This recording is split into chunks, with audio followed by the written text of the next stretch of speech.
एक ब्रेकिंग बातमी समोर येते। पुण्याच्या मावळ तालुक्यातील कुंडमळ्यात इंद्रायणी नदीवरील पूल कोसळल्याने काही पर्यटक बुडाल्याची माहिती समोर आली आहे। ही घटना आज दुपारी 3:30च्या सुमारास घडल्याचं सांगण्यात येत आहे।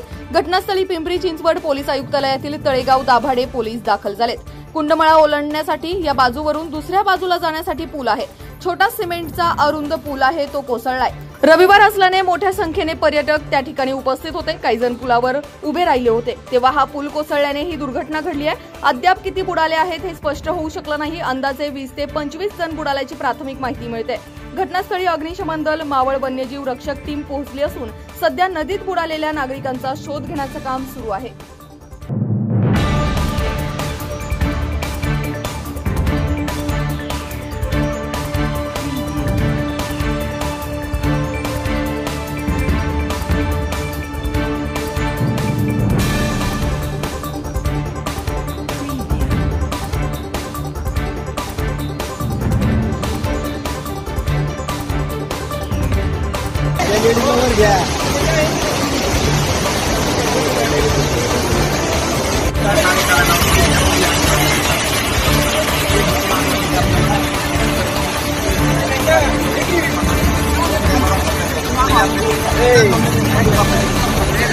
याला आवाज देऊ नका, बाहेर घ्या।